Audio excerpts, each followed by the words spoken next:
तो अनिल जी, इंटेक जो संस्था है, उसका ध्येय क्या है? उसके बारे में हमारे दर्शकों को। काफ़ी काम हम करते हैं। जो पुराने पुराने जो खंडर हो चुके होते हैं, वो मंदिर हो, पैलेसेस हो, उन सब का रेस्टोरेशन। तो इसी में जैसे कहा आपको, अभी एएसआई के बाद अगर कोई संस्था है भारत में जो संरक्षण के लिए काम कर रही है अपने धरोहर की, तो वो इंटेक ही है। आप तो स्वयं उड़ीसा से आते हैं, तो उधर का जो जग विख्यात मंदिर है, जगन्नाथ जी का मंदिर, तो उसके बारे में इंटेक क्या कार्य कर रही है? देखिए, जगन्नाथ मंदिर एक धाम में है और जगन्नाथपुरी एक शंकराचार्य का पीठ भी है, गोवर्धन पीठ। इनफैक्ट पूरी मंदिर का बहुत महत्व है। पिछले 600-700 साल से जो इवॉल्व हुआ, 800 साल से एक बहुत धाम है। और पूरा शहर में, अब तो बड़ा शहर बन गया है, पर एक ज़माने में वहाँ तकरीबन 160 मठ होया करते थे। शायद ही ऐसा कोई संप्रदाय था भारत में जिसका मठ वहाँ ना हो।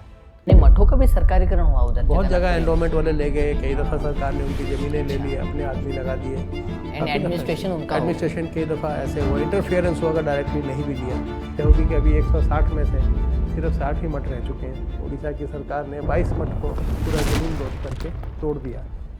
सरकार को एक मंदिर और एक मॉन्यूमेंट बिल्डिंग की तरह उसको नहीं लेना चाहिए। उनको सोचना चाहिए कितने लोगों की आस्था इससे जुड़ी हुई है, कितने लोगों के लिए क्या मान्य रखता है और इसकी पहले वाली हिस्ट्री क्या है।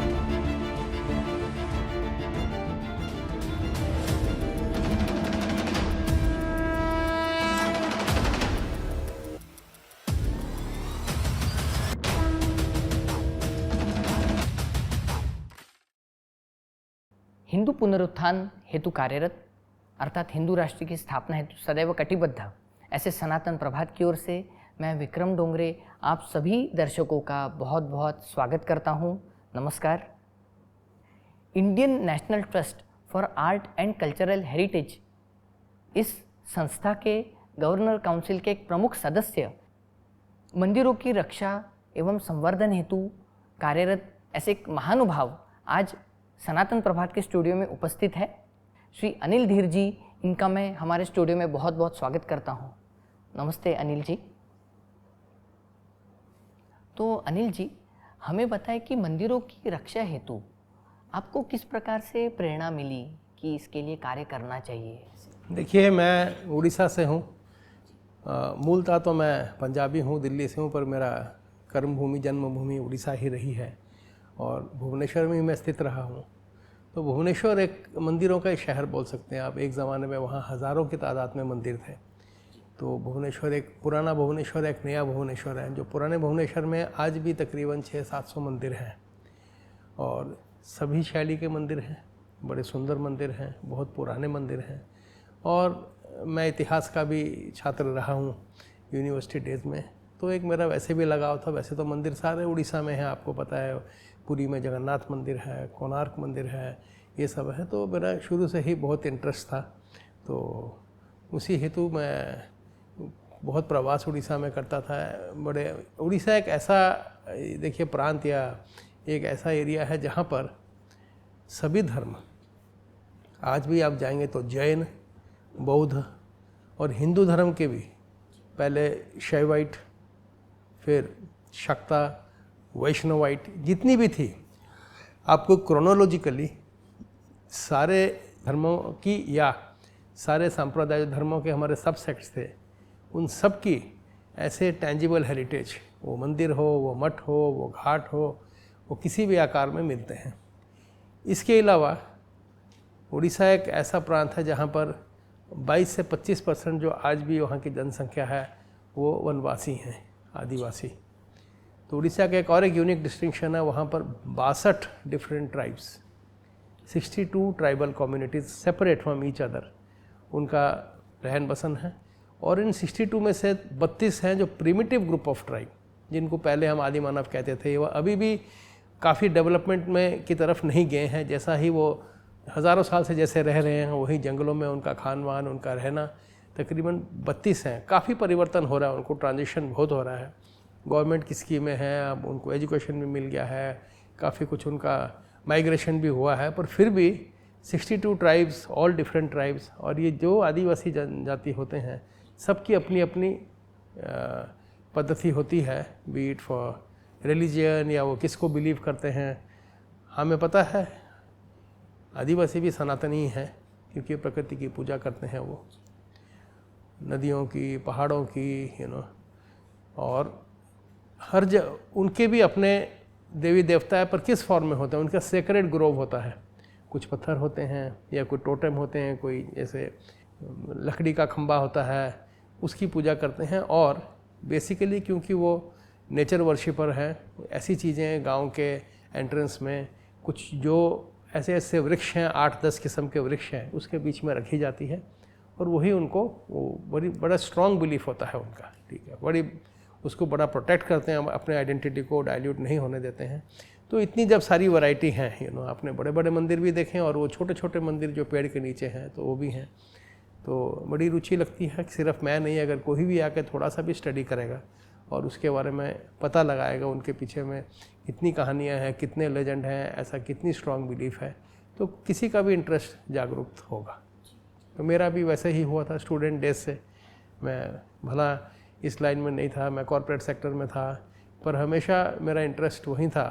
तो यही सोचकर फिर 2014 में मैं कॉर्पोरेट सेक्टर में एक ऊंची पदवी पे था, तो मैंने सोचा कि अभी बहुत हो गया, ये काम करा जाए। तो पिछले 10 सालों से मैं पूर्णकालीन इंटैक में हो या दूसरी संस्था में हो या अपने ही इस पे ये मंदिरों पुराने जितना भी है, जो हेरिटेज है हमारा, हम लोग की पुरानी संस्कार सभ्यता, उसी पे मैं काम कर रहा हूँ। मैं शोध करता हूँ, काफ़ी मैंने यात्राएं भी की हैं, पैदल की यात्राएं भी मैंने की हैं।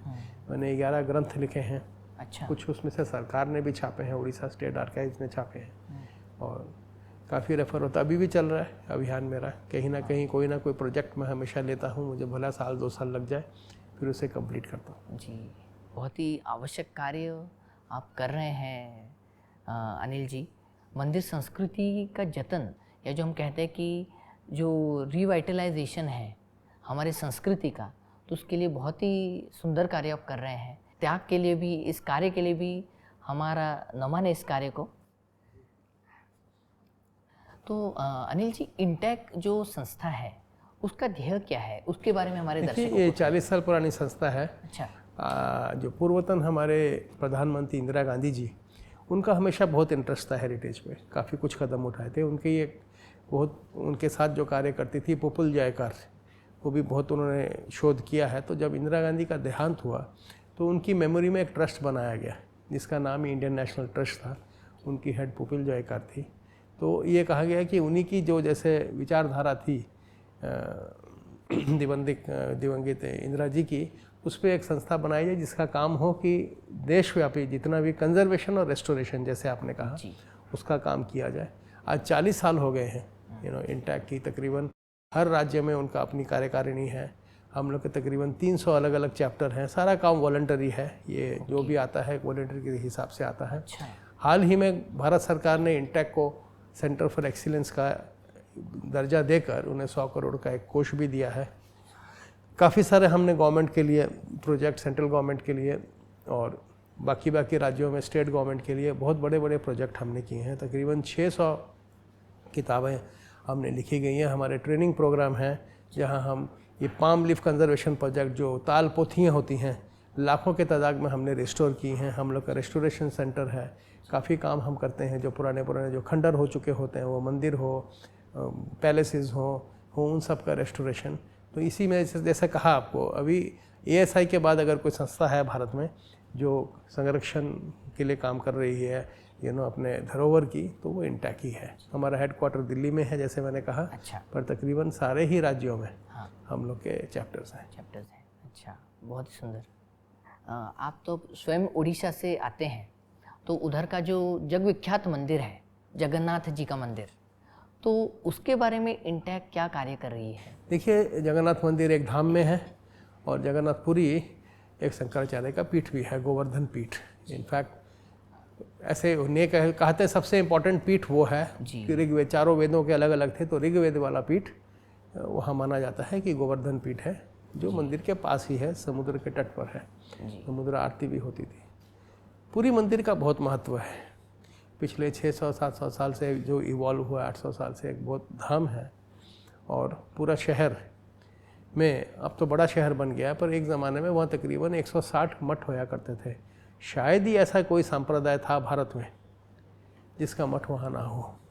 शायद ही ऐसा कोई भी जो अपना रिलीजियस हेड हुआ या कोई संप्रदाय का, मैंने गुरु नानक, चैतन्य महाप्रभु, कबीर, रामानुजन जी, रामानंद जी, ऐसा कोई भी महापुरुष संत महात्मा नहीं था जो पुरी नहीं गया। देखिए पुरी एक समुद्र के तट पे बिल्कुल एक कोने में है। उड़ीसा उस टाइम तकरीबन जंगल और बहुत नदियाँ हैं। जो रास्ता है 8 मेजर नदियाँ आती हैं, बहुत जंगल है। उस टाइम इतनी पॉपुलेशन भी नहीं थी, तो पैदल आना नॉर्थ इंडिया हो जो हो, कोई इतनी सरल यात्रा नहीं थी। ठीक है, फिर भी तकरीबन 600 साल से रिकॉर्डेड हिस्ट्री है कि पुरी में लोग आते थे जी। यानी उसका जो आध्यात्मिक महत्व है, आध्यात्मिक महत्व ये था। और जो भी आता था, जो भी किसी भी संप्रदाय का, यहाँ तक कि गुरु नानक भी जब गए थे, जो भी आता था पुरी, वो इतना प्रभावित होता था। देखिए वो आके बहुत कुछ लेके भी जाता था वहाँ से स्पिरिचुअलिटी, पर वो अपना मार्क भी छोड़ के जाता था। इन द वे वहाँ अपना मठ बनाते थे। आपको हैरानगी होगी, गुरु नानक जी ने आके जो सिख आरती है आज, जो मूल मंत्र है सिखों का, जो हर दिन सुबह की जाती है, उन्होंने जगन्नाथ मंदिर के परिसर में ही वो उसकी कंपोजिशन की थी। ये सिख इतिहास ही बोलता है। पैदल पंजाब से वहाँ गए थे अपने, और वहाँ रहे भी थे मंदिर में, अपना मठ भी बनाए थे। 2-3 मठ बनाए थे, जिनमें से 2 तो सरकार ने तोड़ दिए, 1 मठ अभी भी है। बाकी जितने संप्रदाय थे, मैंने जैसे आपको कहा, हर जने का वहाँ मठ था। और जब वहाँ के जो राजा थे, उन्होंने जब देखा कि बाहर के संप्रदाय आ रहे हैं, उन सबको किसी न किसी नीति, मंदिर की नीति से जोड़ दिया गया था। वो डेली नीति हो सके, कोई संक्रांति की नीति हो सके, या साल में रथ यात्रा की नीति हो सके। मेरा बोलना ये है कि all the maths of Puri had associational significance with the temple. उनकी कोई ना कोई सेवा, कोई ना कोई उनका कार्य था। अभी जैसे भगवान रथ यात्रा आने वाली है, तो भगवान अनसर में चले जाते हैं स्नान पूर्णिमा के बाद। जैसे है कि उन्हें बुखार आता है, उनकी तबीयत खराब होती है, तो एक मठ है जो दवाई बनाता है। अच्छा, हाँ, एक फुलरी तेलो होता है, वो दवाई को कुछ हर चीज देखिए अलॉट की गई, पूरी अलॉट की गई है, हर ऐतिहासिक। एग्जैक्टली, कोई तुलसी के पत्ते भेजता है, किसी की रोज की सेवा है, तो ऐसे सब एक पूरा इंटरएक्टिव था। और ये जो मठ थे बड़े इंपॉर्टेंट थे। यानी एक प्रकार से हिंदू संगठन या एक दैवी संगठन, बिल्कुल बिल्कुल, एक बहुत बड़ा, जिसको कहते हैं एक इकोलॉजी तैयार हो गई थी, वर्नाकुलर, सब इंटरडिपेंडेंट थे। मठ से मठ का कॉन्टैक्ट था। और मठ खाली मठ ऐसा नहीं थे कि वहाँ पर वो मठ वही थे जहाँ जब उनके संप्रदाय के लोग आते थे वहाँ ठहरते थे। द मठ्स वो द रिपोजिटरी, वहाँ सिखाया जाता था कैसे पाम लीफ करनी है। देवर लाइब्रेरीज, वहाँ से धर्म का प्रचार होता था। वहाँ पर आयुर्वेदिक का शोध होता था। उनकी गौशालाएं थी। जब वहाँ अकाल पड़ता था तो मठ के पास ग्रैनरीज थी जहाँ वो लोगों को फीड करते थे, वृद्धों का वहाँ केयर करते थे। एक पूरा सोशल इकोसिस्टम मठ्स का था, जो बाद वाले दिनों में जैसे हमें पता है, ये खाली पुरी की बात नहीं है, हर जगह धीरे धीरे डाइल्यूट होता गया। मठों की ज़मीनें थी जो सरकार ने एक्वायर कर ली, लोगों ने एक्वायर कर ली। मठों के पास राजा बहुत उनको लैंड ग्रांट देते थे, उनके भगत बहुत देते थे। तो धीरे धीरे वो मठ का जो कल्चर बोला जाता है, पर इस सब के बाद भी उनकी जो सिग्निफिकेंस मंदिर के साथ थी वो रही, और वो आज भी है। भला मठ में और इतने भगत आते नहीं हैं कि इतने लोग नहीं हैं कि उनके मठाधीश कहीं पर, जैसे हमको पता है कोई लीगल प्रॉब्लम होता है, पर उनको जो रिकॉर्ड ऑफ राइट्स जिसमें जो लिखा गया था, वो पद्धति आज भी वैसे ही है जैसे 500-600 साल से थी।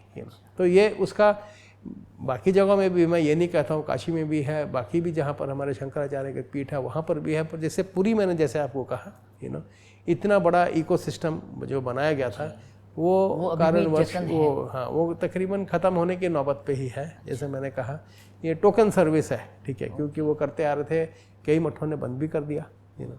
तो आपको पता है, अब जब मठों का भी सरकारीकरण हुआ तो फिर वो आध्यात्मिकता या स्पिरिचुअलिटी उसमें रही नहीं, एक टेक्निकल आ गई।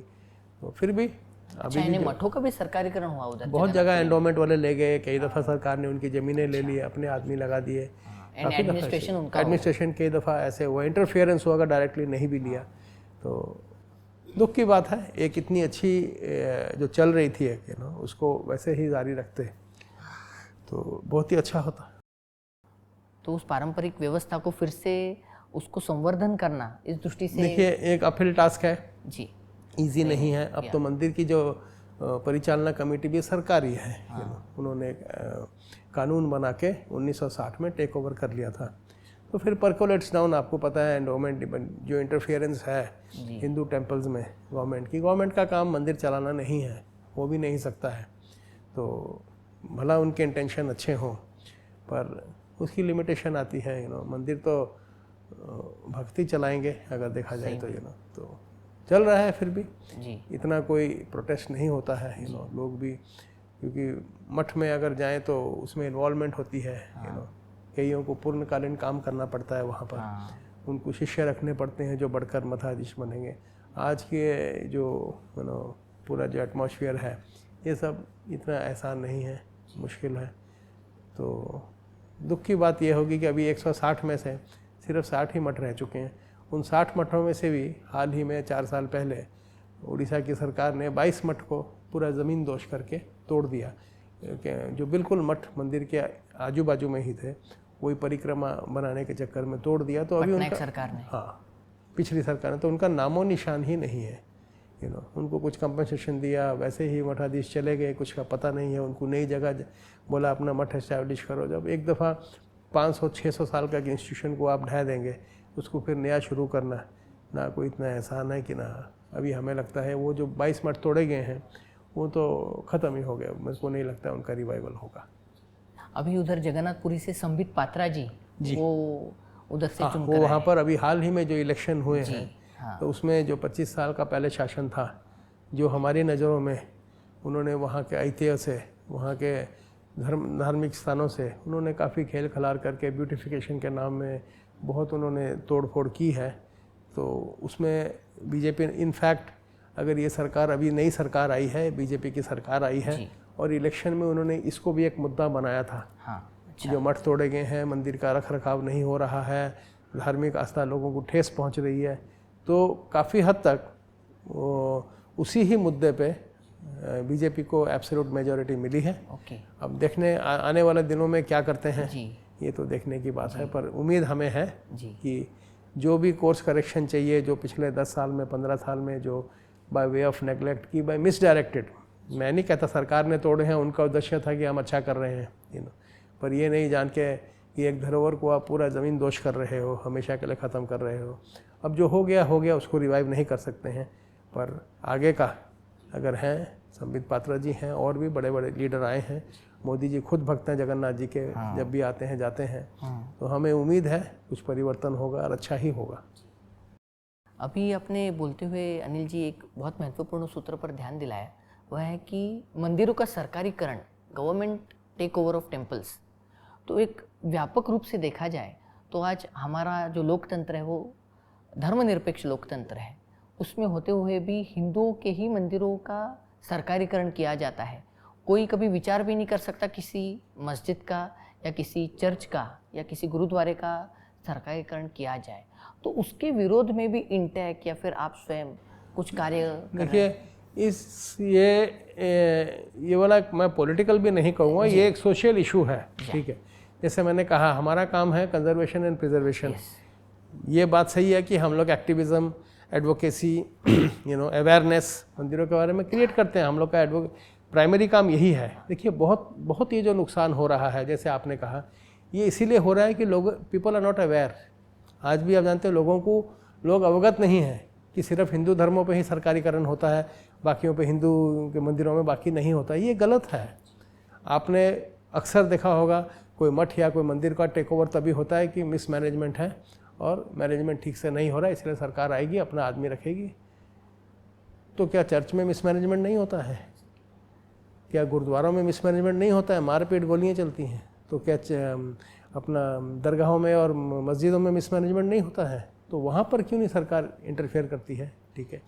और सबसे बड़ी बात है, अगर आप गवर्नमेंट टेक ओवर या एडमिनिस्ट्रेशन या मैनेजमेंट देखोगे, ये उन्हीं मंदिरों के लिए है जहाँ पर श्रद्धालु बहुत अटैच्ड हैं और बहुत, आप बोल सकते हो, डोनेशन आती है। ठीक है।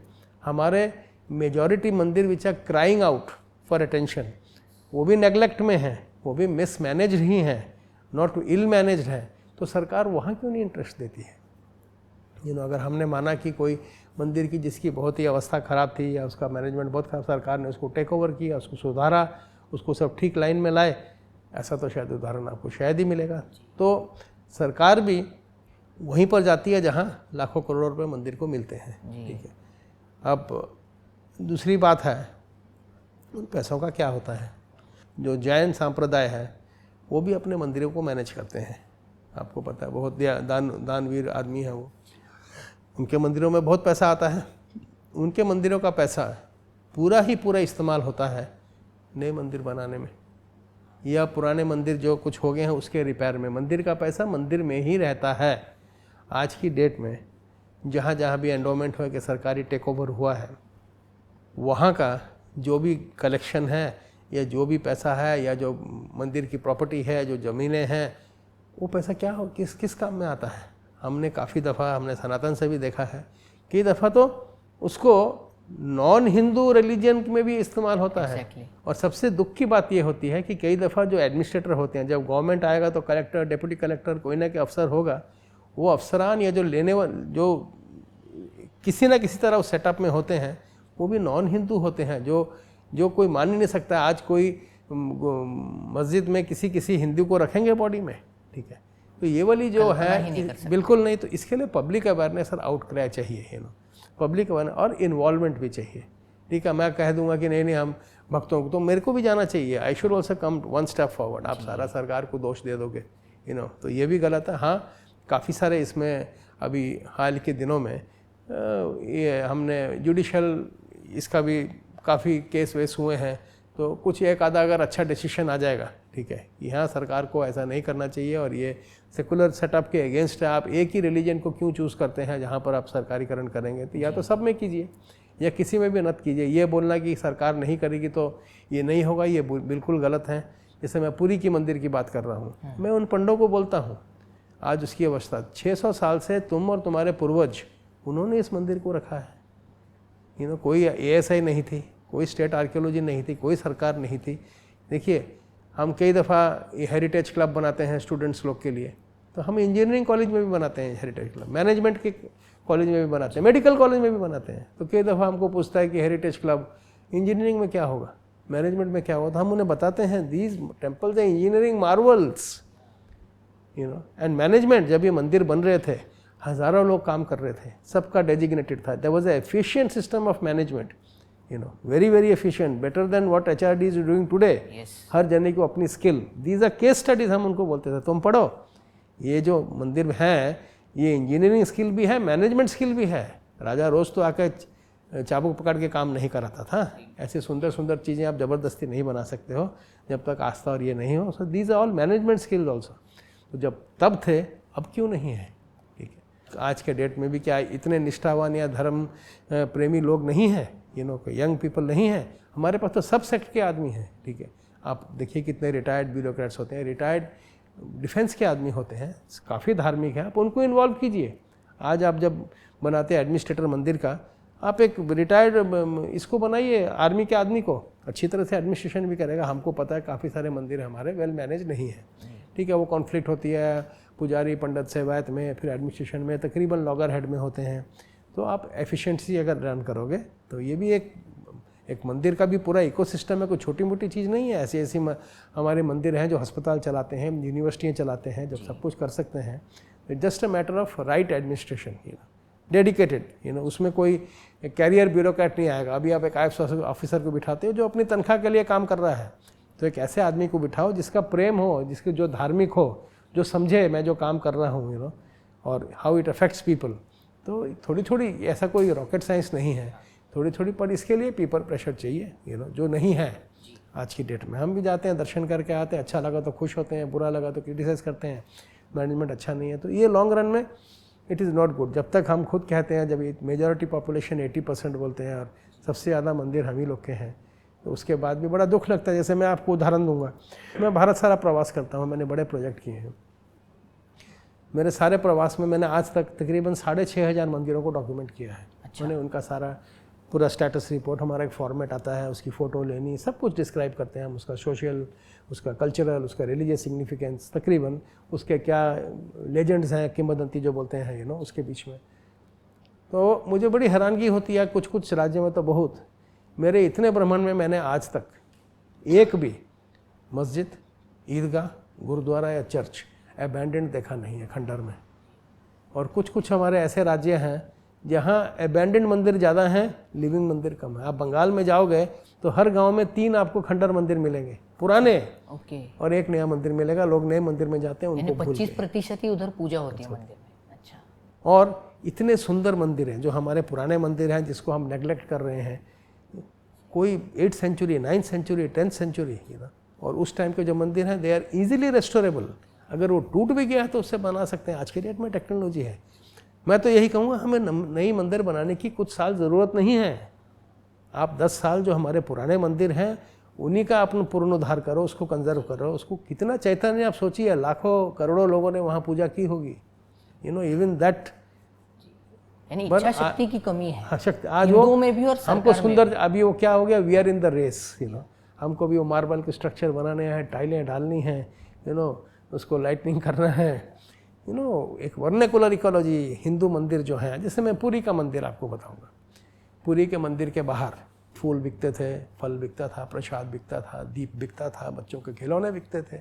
वहाँ सांड घूमते थे, कुत्ते भी घूमते थे, बाबा जी लोग बैठे होते थे, कुछ भिखारी भी बैठे होते थे। हर किस्म का हुआ एक वर्नेकुलर इकोलॉजी। आप जाएंगे, आज क्या किया उन्होंने, सब साफ कर दिया। मंदिर के बाहर में टाइलें बिछा दी, बेंच लगा दिए, प्लास्टिक के पेड़ लगा दिए।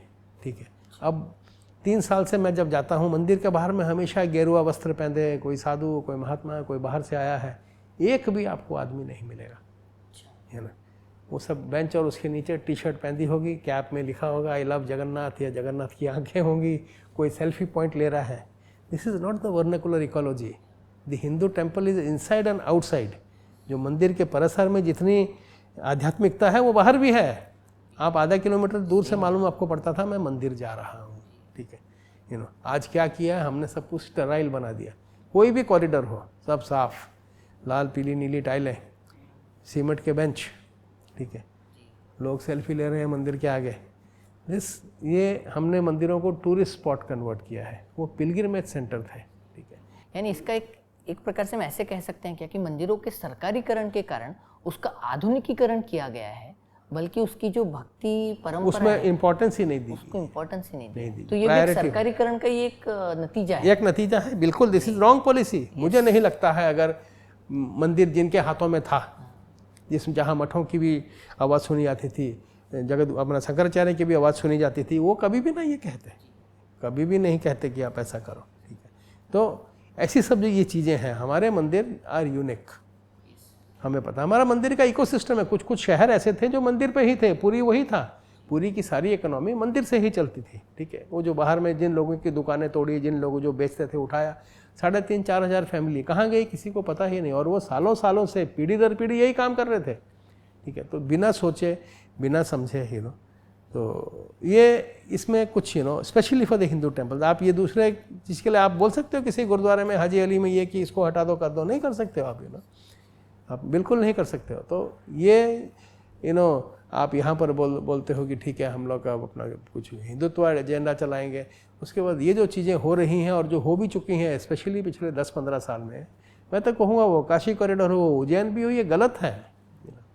आप जो सालों सालों की परंपरा है उसको, उसकी बेसिक आप ये नहीं कर। हाँ, मैं कहूँगा साफ़ सफाई रखिए, ठीक है, थोड़ा स्ट्रीमलाइन कीजिए, जो पिलग्रिम आ रहे हैं उनके लिए फैसिलिटी हो। ठीक है, आप टॉयलेट्स बनाइए, ड्रिंकिंग वाटर पॉइंट बनाइए। ठीक है, वहाँ पर कुछ हद तक आप ये करिए, बट उसको इंग्लिश में बोलते हैं throwing the baby with the bath water. आप सब कुछ पूरा ज़मीन दोष करके साफ मठ तोड़ दिए, क्यों ना, हमने रास्ता बनाना है। अरे वो मठ जितनी पुराना मंदिर था उतने ही पुराने मठ थे। 600 साल 700 साल पुराना मठ है, जब से मंदिर है तब से मठ है। आप उसको अगर ज़मीन दोष कर देंगे तो कल फिर आप बोलोगे कि ये मंदिर भी नया बनाएंगे हम। ठीक है, पुराना हो गया है। हुआ भी है ऐसी जगहों में, काफ़ी छोटे छोटे मंदिर में हमने देखा बड़ा, जो इतनी कारुकार्य सब होती थी वहाँ पर टाइल लगा दिए हैं, सेरामिक टाइल लगा दिया है, कहीं पर मार्बल लगा देते हैं, कहीं विग्रह भी चेंज कर देते हैं। ठीक है, ये गलत है जी। यानी जिस प्रकार से विदेशी लोग भारत में आते हैं तो मंदिरों में आते हैं, उधर में जो शांति अनुभव करते हैं, जो आनंद की अनुभूति बिल्कुल, लेते हैं, बिल्कुल उसी को अब नष्ट किया जा रहा है इस प्रकार से एक बिल्कुल मैं यही कहूँगा। जी उसको मैं जैसे कहा ना, दी वर्नाकुलर इकोलॉजी जो मंदिर का इथोस है पूरा, जी उसको काफ़ी हद तक रॉन्ग प्लानिंग से, जी रॉन्ग। और जो नए मंदिर भी बन रहे हैं, मैंने जैसे फिर कहा आपको, आप 5 साल नए मंदिर मत बनाओ, पूरे पुराने मंदिर का पुनरुद्धार करो। जो मंदिर टूटे फूटे पड़े हैं गांव खलियान में, इतने सुंदर मंदिर आप वैसा बना ही नहीं सकते हो। जी आज की डेट में जो बंगाल में ब्रिक टेम्पल हैं, जो टेराकोटा टेम्पल हैं, वैसा अब कारीगर नहीं रहे हैं। हर पद्धति चेंज होती रहती है, अब तो नहीं रहे वो शैली के। आप उसी को इम्प्रूव करो। कितने हमारे मंदिर ऐसे पड़े हैं, कुछ विवादित हैं, कुछ ज़मीन वो इनके चक्कर में हैं, उन सबको मुक्त करो। और उसमें कोई एस्टैब्लिशमेंट नहीं है, वो तो ऑलरेडी केंद्र हैं, आस्था का केंद्र है, वहाँ लोग पूजा करते थे, उसकी कंटिन्यूटी ही आपने रिवाइव करना है, उसको फिर शुरू करना है। तो मुझे मालूम है सेक्युलर स्टेट सरकार नहीं डायरेक्टली कर सकती है, पर जब आप ये कर सकते हो कि टेक ओवर कर सकते हो, ठीक है, जब बाकियों को पूरा ऑटोनोमी और इंडिपेंडेंस दे सकते हो, तो इसके लिए अगर कोई स्पेशल भी ध्यान दिया जाए तो कोई बुरी बात नहीं है, क्योंकि उनको चाहिए। आज के डेट में कोई भी ऐसा मस्जिद नहीं है जो खंडर हुआ पड़ा है, जिसको फंड नहीं है रिपेयर के लिए, नहीं है। पर हमारे मंदिर तो हज़ारों लाखों में है ऐसे। और अभी आपने जो कहा 6000 मंदिरों का आपने जो रजिस्ट्रेशन किया, तो ये ऐसे अबैंडन टेम्पल से या सब कुछ है, सब कुछ है ना, मिक्स है। जी पर मैं कहूँगा 6500 में से हाँ 6000 की तो प्रेसिंग नीड है जी। उनको अटेंशन चाहिए, वहाँ काम होना चाहिए। देखिए आपको और एक बात भी बताऊँ, ये ASI और archaeological survey of India, state archaeology, ये लोग 100 साल पहले नहीं थे। तब भी तो मंदिर हमारे 500-600 साल से खड़े हैं। मैं तो कहूँगा जिस गांव में पुराना मंदिर भी हो, जहाँ गांव वालों की आस्था है, जहाँ वो पूजा अर्चना करते हैं, उनके शेयर फेथ से ही मंदिर खड़ा रहता है। आदमी की भक्ति, मंदिर को क्या चाहिए, मंदिर को भक्ति चाहिए, ठीक है। जहाँ निष्ठा से, ये जरूरी नहीं है वहाँ कोई ASI वाला नहीं पहुँचता है, गांव वाले ही उसका उसका रख रखाव कर रहे हैं और बहुत अच्छी तरह से रख रखाव कर रहे हैं। उनको कोई एक्सपर्टीज़ नहीं है, उनको पता है वो ताल पोथी है, उसमें नीम के पत्ते डालते हैं, वो ख़राब नहीं होगी। कहीं पेड़ वेड़ निकल आता है, उसे काट देते हैं अगर ये आ गया है। तो ऐसा नहीं है कि कोई बहुत रॉकेट साइंस है कि नए मंदिर बनाना है, ठीक है। आप लोगों को एजुकेट करो, उनको बताओ।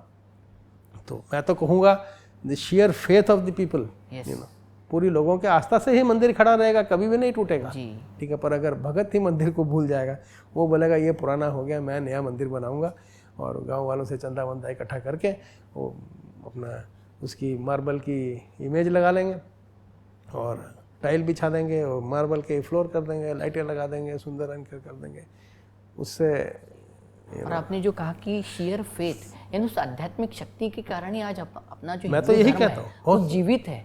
बहुत सारे जो मंदिर हैं, जब मैं किसी गांव में जाता हूँ, उड़ीसा के गांव में ही 8th सेंचुरी 9th सेंचुरी, जिसको आज तक किसी ने अटेंशन नहीं दिया, ना स्टेट आर्कियोलॉजी ने, ना ASI ने, बड़ा अच्छे कंडीशन में है, बड़े अच्छे कंडीशन में खड़ा है, ठीक है। इनफैक्ट जो जो गवर्नमेंट ASI ले रही है, उनकी कंडीशन इतनी अच्छी नहीं है जितनी वो है, क्योंकि उनके लिए वही मंदिर एपिसेंटर है, गाँव के बीच में मंदिर है, उन्हीं के लिए मंदिर सब कुछ है, ठीक है। तो वो छोटे छोटे भी उसकी केयर लेते हैं। और मैं फिर कहूँगा वो आस्था से ही वो खड़ा रहता, नहीं टूटते हैं वो मंदिर। इस इंटेंजिबल विषय पर सरकार ने ध्यान देना चाहिए और उसको बिल्कुल। देखिए इसकी होलिस्टिक व्यू है, सरकार को एक मंदिर और एक मॉन्यूमेंट बिल्डिंग की तरह उसको नहीं लेना चाहिए। उनको सोचना चाहिए कितनी लोगों की आस्था इससे जुड़ी हुई है, कितने लोगों के लिए क्या मान्य रखता है, और इसकी पहले वाली हिस्ट्री क्या है, ठीक है। जब वो मंदिर बने थे, जैसे आज भी कहता हूँ कोणार्क का मंदिर है, जब वो पूर्व तो राजा ने बनाया था 700-800 साल पुराना, उसने इसीलिए थोड़ी बनाया था कि आज आर्कियोलॉजिकल सर्वे ऑफ इंडिया 100 रुपये टिकट लेके,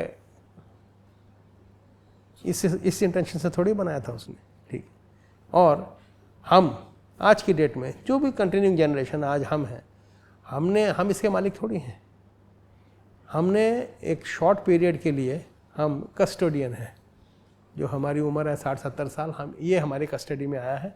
हमारा कर्तव्य, हमारा दायित्व यह बनता है कि हमने जैसा ये मंदिर पाया है, या तो उसी कंडीशन में या उससे और थोड़ा बेहतर अपने फ्यूचर जनरेशन को पास ऑन कर दें। We are just in between, ठीक है। पर हमने सोच लिया हम मालिक हैं, तोड़ दो, उसका परिवर्तन कर दो, उसकी चेंज कर दो, उसको ब्यूटीफाई कर दो। Nobody gave us the right because we didn't make it was made 500-600 years ago, ठीक है। हमको उनका सेंटिमेंट रेस्पेक्ट करना पड़ेगा। और तोड़ने की तो बहुत दूर की बात है। आप उसका ये जो आपको लगता है सौंदर्यकरण है, मेरे अगर ओपिनियन में एक हिंदू टेम्पल किसी भी स्टेट में हो, वो इतना सुंदर है कि आप उसका सौंदर्यीकरण कर ही नहीं सकते हो। जो खड़ाई है, जो जो वो स्पायर खड़ी हो, जो अपना जो किसी भी शैली का मंदिर हो, अंदर बाहर जो उसके ये हैं, वो इतना सुंदर है कि हमारी औकात नहीं कि हम कहीं हम इसे और सुंदर बनाएंगे। हम उसको विद्रूप कर रहे हैं। तो आप बोल रहे नहीं, we have a plan to beautify the temple, ये बिल्कुल गलत है। It's against all laid down principles. You can not beautify something which is already so beautiful. ASI यानी बहुत सारे आज अपने गढ़ है, दुर्ग है, किले हैं महाराष्ट्र गोवा में, उधर इस्लामी अतिक्रमण हुआ है।